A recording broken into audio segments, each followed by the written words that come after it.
नमस्कार. श्री रमेश बावकर लिखित ज्ञानतेचं देव ही श्री ज्ञानेश्वर महाराजांच्या जीवनावरील कादंबरी आपण वाचत आहोत.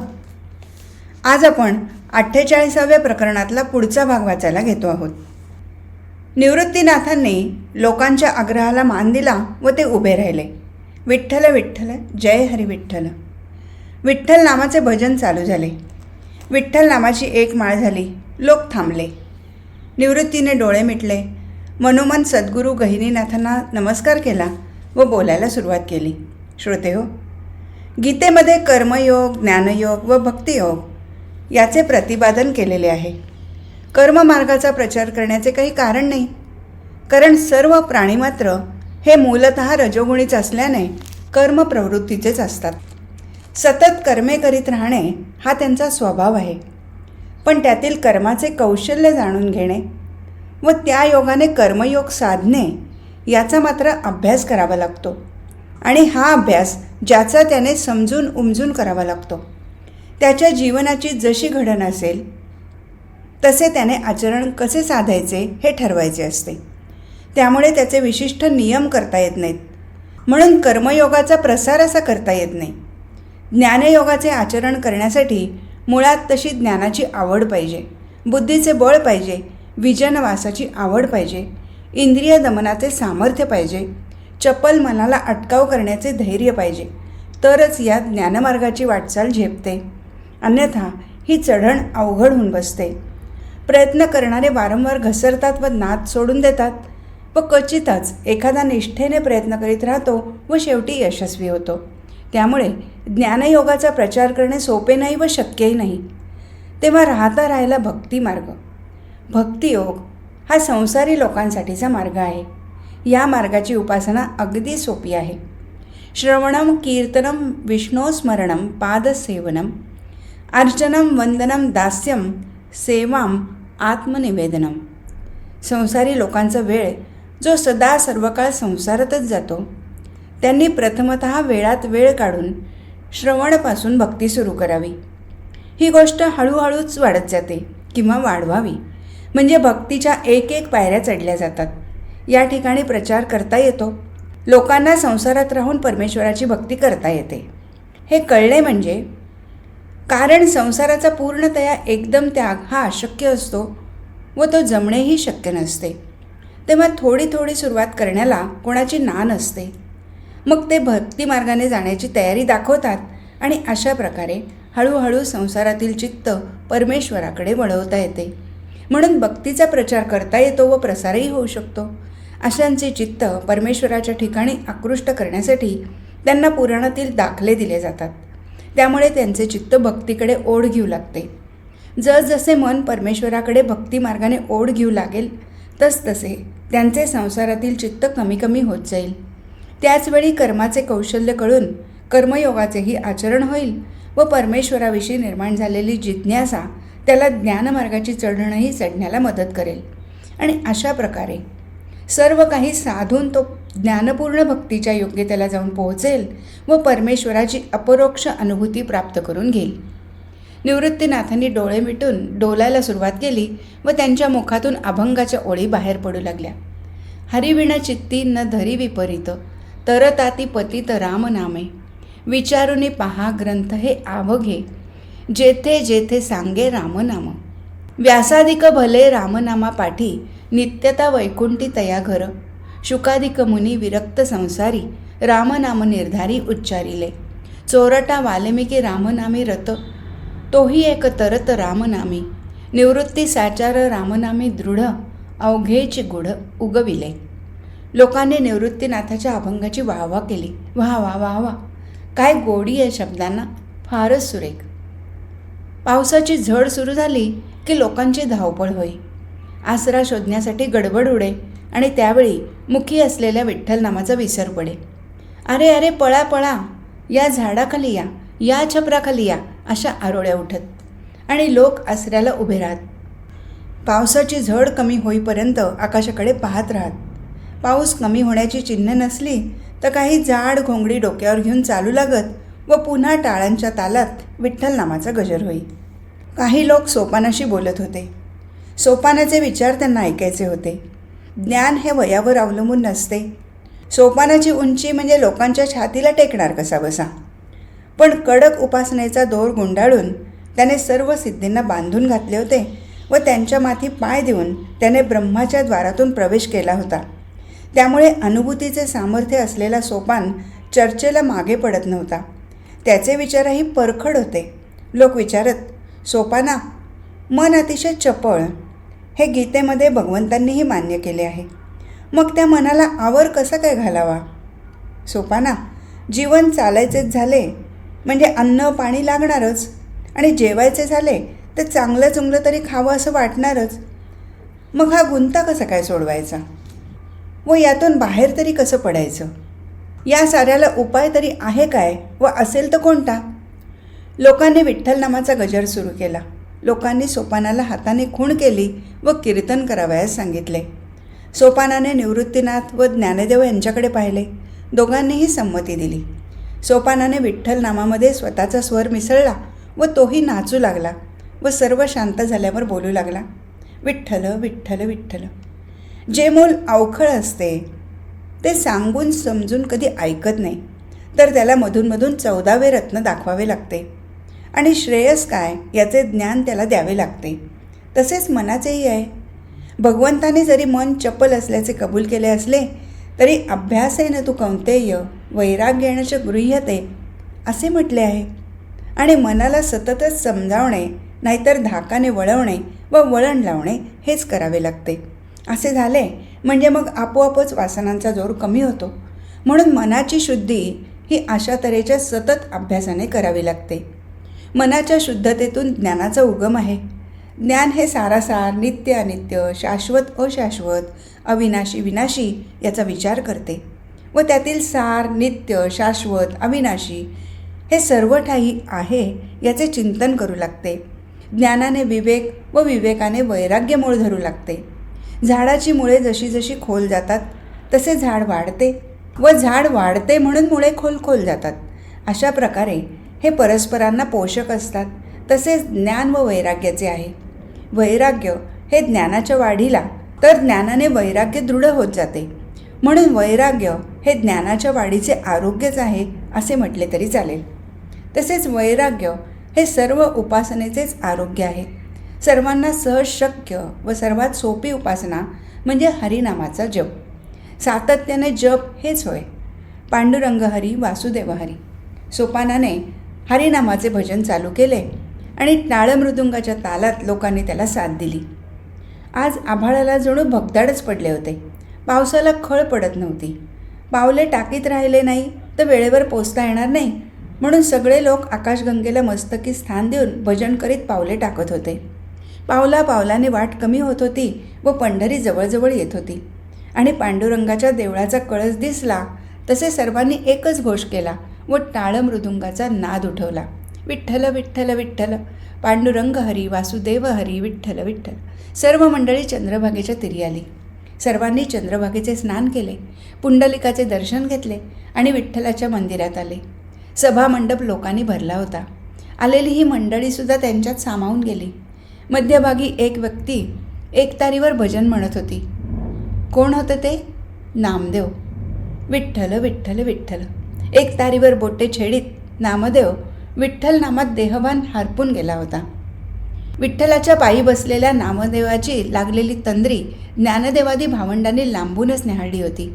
डोक्याला पागोटे, कपाळी गंधाचा टिळा, अंगात बाराबंदी, गळ्यात तुळशीची माळ, डाव्या खांद्यावर एकतारी, उजव्या हाताने भोपळा धरून तर्जनीने एकतारीवरील तार छेडली जात होती. कमरेला धोतर होते, पायात घुंगरू होते. नामदेवाचे डोळे मिटले होते.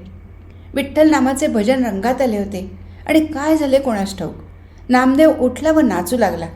नामदेवाच्या मुखातून बोल बाहेर पडू लागले. सर्व संत मंडळी हा अपूर्व सोहळा पाहत उभी होती. ज्ञानदेवादी मंडळी आली म्हणून कोणी नामदेवाची तंद्रीभंग करण्याचा विचार करू पाहत होता, पण ज्ञानदेवांनीच त्याला थांबवले.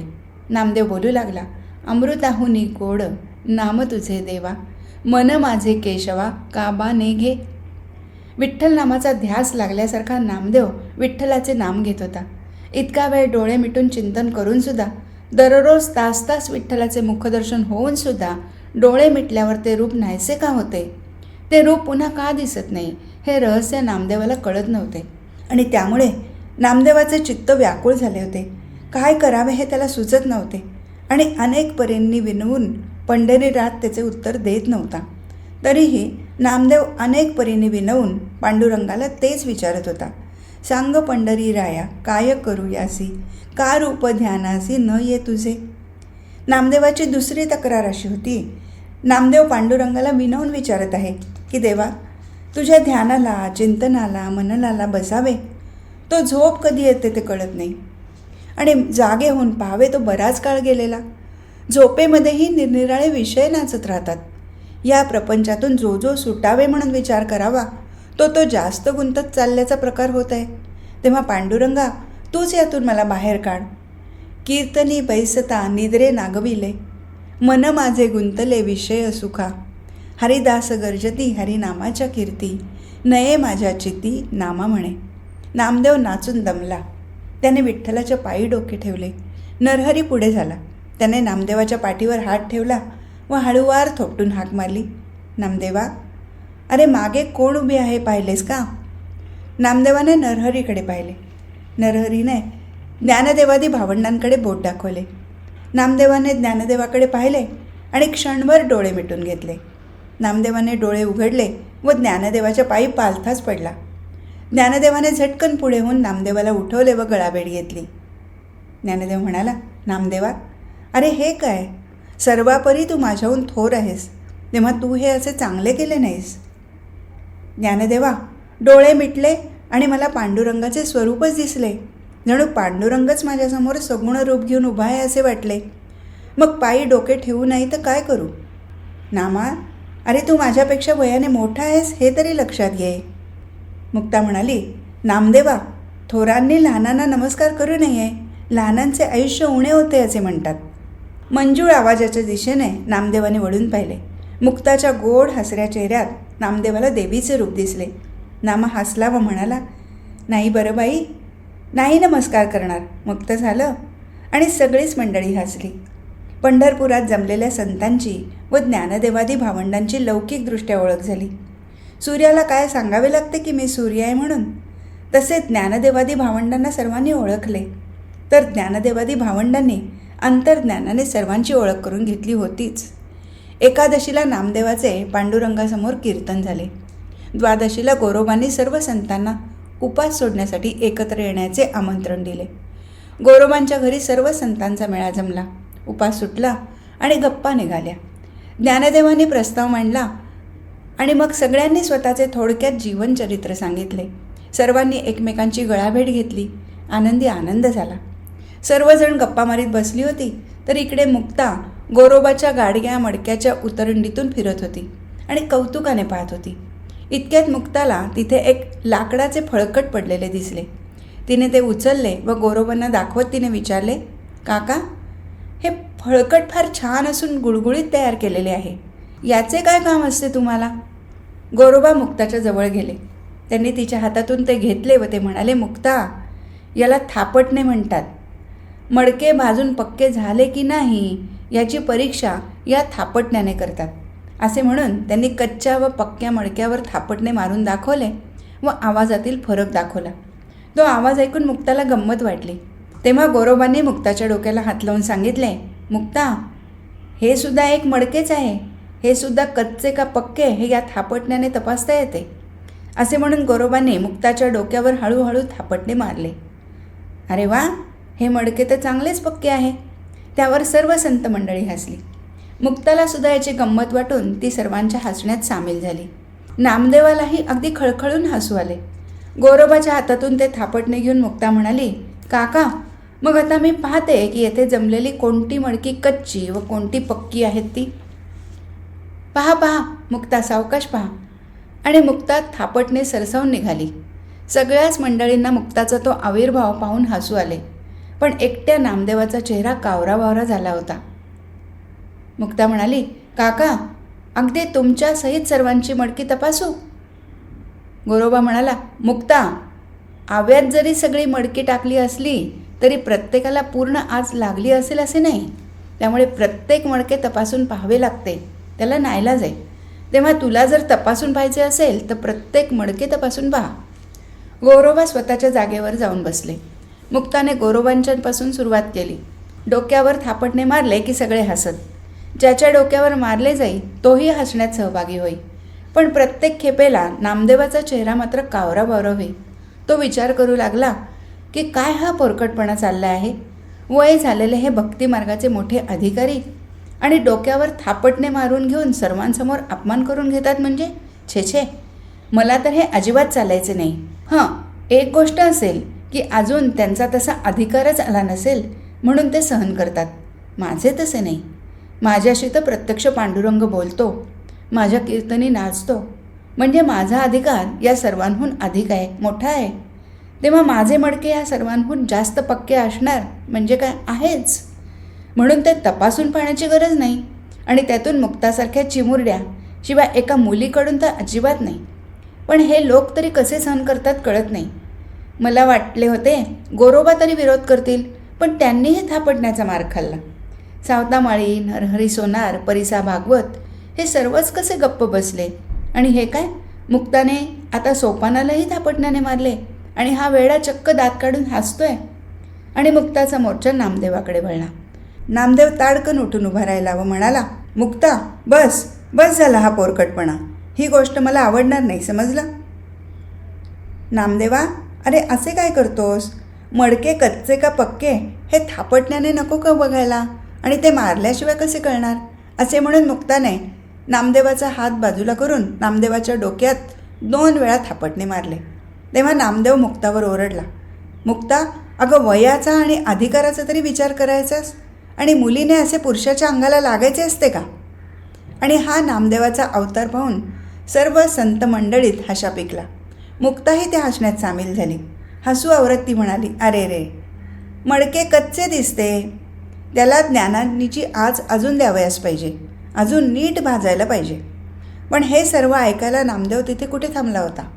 तो तिथून तरातरा बाहेर पडला. बाहेर पडताना मुक्ताचे हसणे व अरे अरे मडके कच्चे दिसते एवढेच शब्द त्याच्या कानी आले. जाताना नामदेवाने संतापाने सर्वांवर एक जळजळीत कटाक्ष टाकला. त्याला तो अपमान सहन झाला नाही. नामदेवाची पावले वेगाने पांडुरंगाच्या देवळाकडे पडत होती. नामदेव गेला तरी संत मंडळीत आनंदच होता, कारण नामदेवाचे उणेपण नाहीसे होऊन पूर्णत्व प्राप्त होण्याची वेळ आली होती. सगळ्यांनी एकमेकांकडे पाहिले. गोरोबा ज्ञानदेवाला म्हणाले, ज्ञानदेवा, तू नामदेवाच्या मागे जा आणि त्याला समजाव.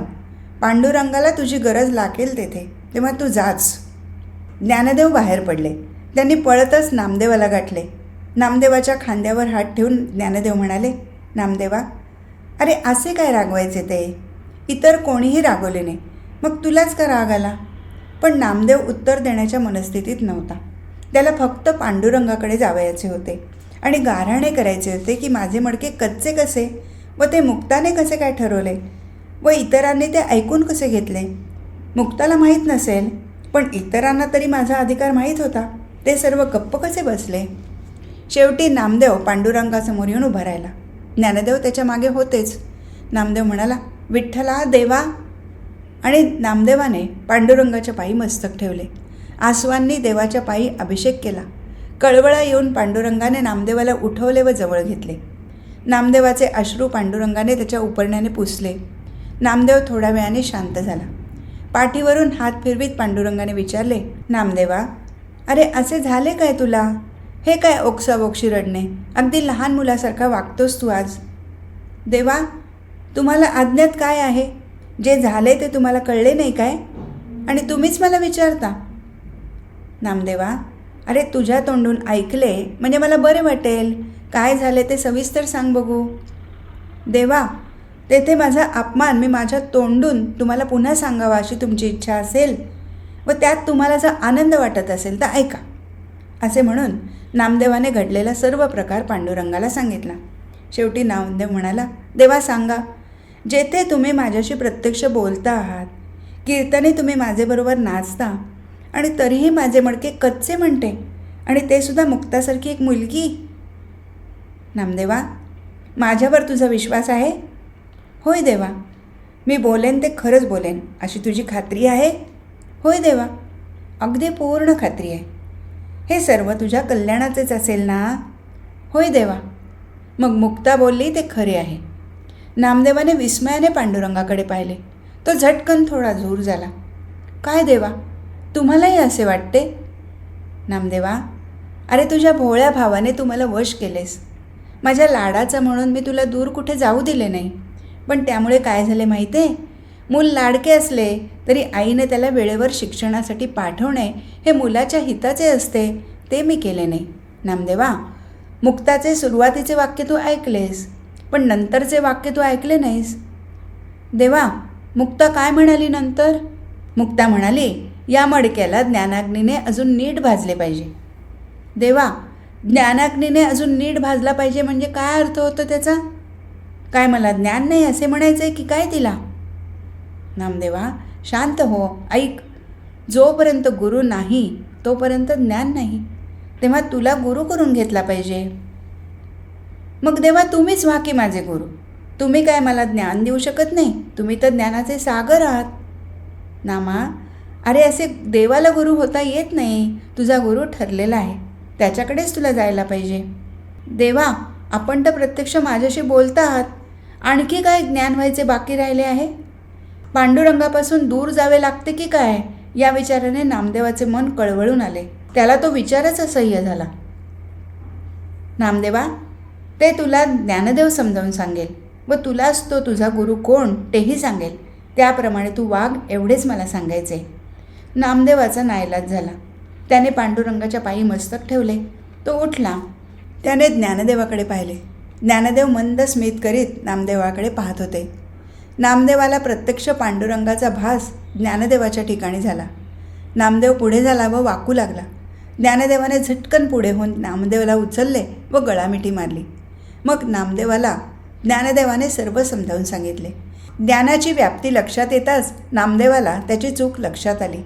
नामदेवाने विचारले, ज्ञानदेवा, भक्ती आणि ज्ञान यांची शेवटची गती काय असते? परमेश्वर प्राप्ती. मग ज्ञानदेवा खरं सांग, ती परमेश्वर प्राप्ती मला झाली नाही काय? आणि जी झाली त्याहून ती वेगळी आहे काय? जे झाले आहे ते पूर्ण अर्थाने नाही. ते कसे? नामदेवा, परमेश्वर प्राप्तीच्या समजुतीमध्ये थोडा फरक आहे. तुला जी परमेश्वर प्राप्ती झाली आहे ती देव व भक्त हे द्वैत कायम ठेवून. या द्वैतामुळे तुझा देहभाव कायम जागृत असतो आणि म्हणूनच कामक्रोधादी विचार अहंकारामुळे तुझ्या ठिकाणी प्रबळ होतात. या देहभावामुळे तुला परमेश्वराच्या ठिकाणी पूर्ण शरणागती साधली नाही. परमेश्वराची समरस होणे जमले नाही. सर्वाभूती असलेल्या परमेश्वराची अनुभूती तुला आली नाही. विटेवर उभ्या असलेल्या पांडुरंगाशिवाय तुला सर्वव्यापी असलेल्या परमेश्वराची जाण आली नाही. देवळामध्ये उभे असलेल्या या निर्देश्य मूर्तीशिवाय तुला सर्वाभूती असलेले परमेश्वरी रूप दिसत नाही. ते सर्व तुला कळायला पाहिजे, समजायला पाहिजे, जाणवायला पाहिजे. याची अनुभूती तुला यायला पाहिजे. तेव्हा खरे पूर्णत्व येईल व मग तुला मान, अपमान, काम, क्रोध या विकारापासून मुक्तता मिळेल.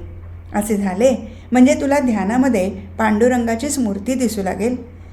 कारण तुला डोळे उघडल्यावर सर्वाठाई पांडुरंगाचेच दर्शन झालेले असेल.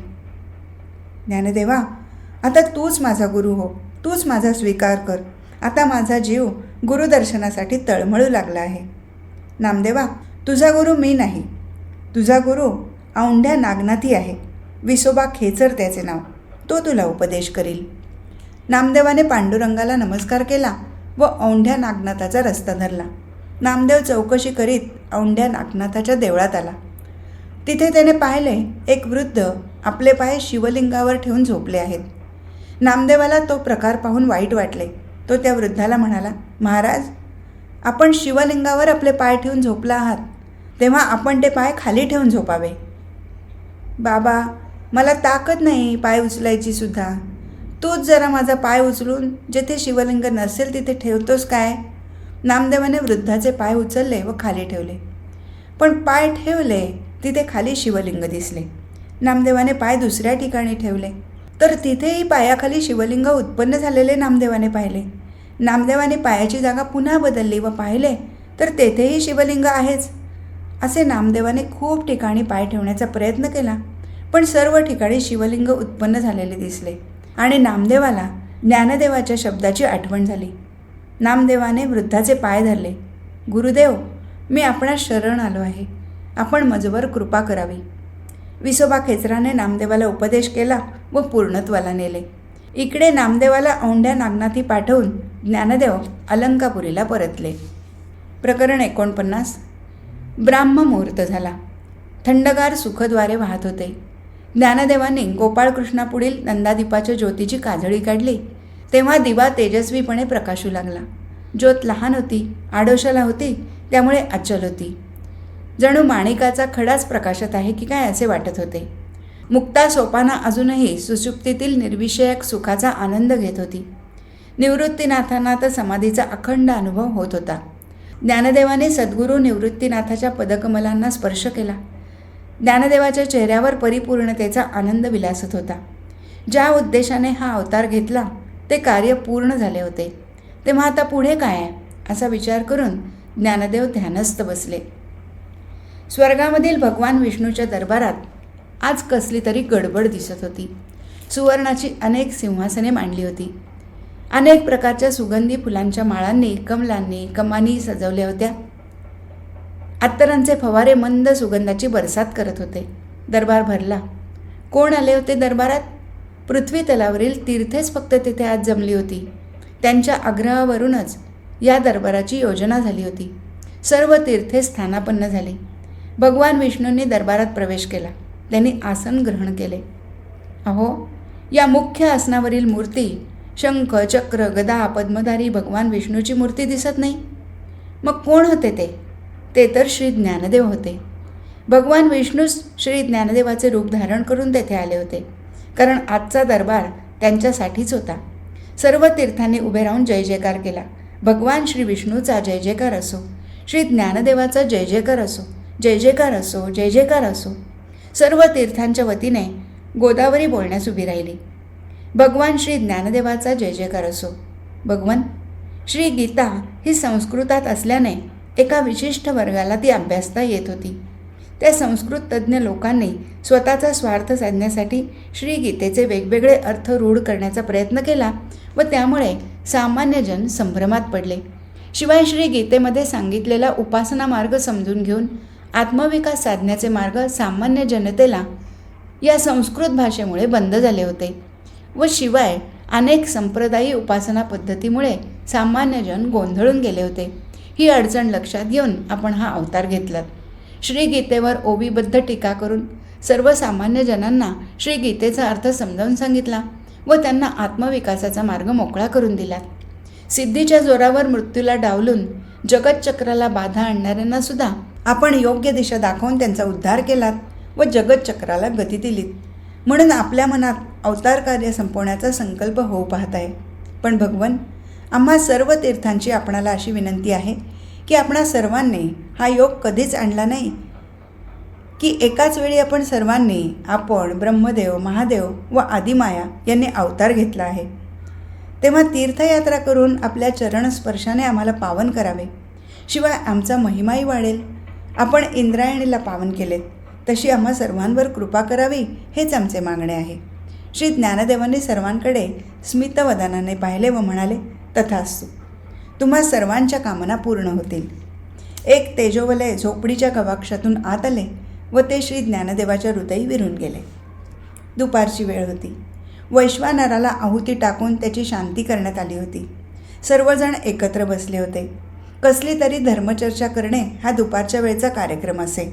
तसेच आजचा विषय काय असावा याचा जो तो विचार करत होता. तो श्री ज्ञानदेवांनी बोलायला सुरुवात केली. सद्गुरू निवृत्तीनाथ, मला वाटते आपणास सद्गुरू गहिनीनाथांनी आदेश दिलेले कार्य जवळजवळ पूर्ण झाले आहे, होय ना? ज्ञानदेवाचा चेहरा प्रसन्न होता, पण या वाक्याने मुक्ता सोपानाचे चेहरे गंभीर झाले. मुक्ता म्हणाली, ज्ञानदा, मग तुला म्हणायचे तरी काय? ज्ञानदेवांनी मुक्ताच्या घाबरलेल्या बावरलेल्या चेहऱ्याकडे पाहिले तेव्हा त्यांच्या लक्षात आले की मुक्ताने आपल्या वाक्याचा भलताच अर्थ घेतला आहे. तेव्हा ज्ञानदेव घाईघाईने म्हणाले, मुक्ता, इतक्यात काहीतरी अर्थ काढण्याची तू घाई करू नकोस. मला काय म्हणायचे ते पूर्ण ऐकून घे. सोपान म्हणाला, पण ज्ञानदा, दुसऱ्याला काळजीत टाकतील अशी वाक्ये तरी प्रथम का बोलावीत? आलं माझ्या लक्षात बरं. मी ते वाक्य बोललो हे विसरून जा. आणि आता ऐका, मला वाटते आपण तीर्थयात्रेला जावे. तीर्थयात्रा करून आपण भारताचे दर्शन घेऊ. वेगवेगळे देश, लोक, त्यांची राहणी, भाषा, सृष्टी सौंदर्य पाहू. तेथील संत सज्जनाचे तसेच देवादिकांचे दर्शन घेऊ. तीर्थांमधून स्नान करू. ज्ञानग्रहणानंतर तीर्थयात्रा करावी असा धर्मसंकेत आहे. शिवाय आपल्या बाबांनीही तीर्थयात्रा केली होती, म्हणून आपणही तीर्थयात्रा करायला निघूयात का? मुक्ता म्हणाली, केव्हा? उद्या? सोपान म्हणाला, पाहिलं ज्ञानदा, मुक्ताला किती घाई झाली आहे ती. पण निवृत्तीदा, तू काहीच का बोलत नाहीस? निवृत्तीनाथ म्हणाला, सोपाना, मुक्ता, ज्ञानदेवाने जे सुचवले ते एकदम बरोबर आहे. पण मुक्ता, आपल्याला लगेच उद्या मात्र निघता येणार नाही. ज्ञानदेवच ठरवेल केव्हा निघायचे ते. ज्ञानदेव म्हणाले, मला वाटते आपण आषाढीला पंढरपुरी पोहोचावे. तेथे अनेक भक्तमंडळी जमतील. त्या सर्वांनाच घेऊन आपण तीर्थयात्रेला जाऊ. प्रवासातील काळ चांगला जाईल. अनेक विषयांवर चर्चा होतील. दामदेवाकडून भक्तीचे धडे घेता येतील. आनंदी आनंद होईल. निवृत्तीनाथ म्हणाले, ज्ञानदेवा, विचार अगदी उत्तम केला आहेस. या सर्व संत सज्जनांच्या सहवासाने जीवनाचे सार्थक होईल. उत्तम. नेवासे येथे श्रीगीतेवर टीका म्हणून लिहिलेल्या श्री ज्ञानेश्वरी ग्रंथाचे वाचन व विवेचन अलंकापुरीकरांसाठी लोकाग्रहावरून ज्ञानदेवांनी केले होते. त्यानंतर श्री गीतेतील विषयांची मर्यादा सांभाळायची असल्याने ज्ञानदेवांना त्यांच्या ज्ञानाची अनुभूती प्रगट करता आली नाही. ती प्रगट करून ज्ञानदेवांनी अनुभवलेल्या अमृतपानाचा आनंद सर्वांना सहज उपलब्ध व्हावा अशी काही लोकांनी मागणी केली. तेव्हा सद्गुरू श्री निवृत्तीनाथांच्या अनुमतीने त्यांनी अमृतानुभव ग्रंथाची रचना करून ती अनुभूती सर्वांना खुली करून दिली. त्यामुळे सध्या कोणतेच कार्य हाती नव्हते. म्हणून तीर्थयात्रा करावी असा प्रस्ताव ज्ञानदेवांनी मांडला व तो सर्वांना अतिशय आवडला. भिक्षा मागून उदरनिर्वाह करणाऱ्यांच्या घरात नव्हे, झोपडीत आवराआवरी करण्यासारखे असते तरी काय, व प्रवासात बरोबर तरी काय न्यायचे असते. तरीही मुक्ताची फारच धावपळ चालू होती. पळसात वाळणारा एक एक कपडा उचलला की झाली निघण्याची तयारी. पण मुक्ता गौरीला एकामागून एक सूचना देत होती आणि गौरी हो हो म्हणत होती. कारण तिने आत्तापर्यंत 3-4 वेळा असेच घर सांभाळले होते. एकदा सर्व नाशिकला गेले असताना, कार्तिकेला पंढरपूर यात्रेला गेली असताना.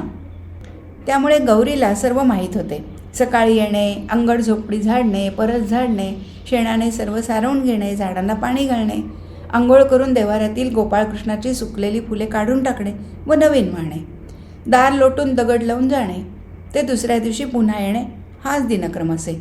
तोच पुन्हा मुक्ताने तिला सांगितला होता.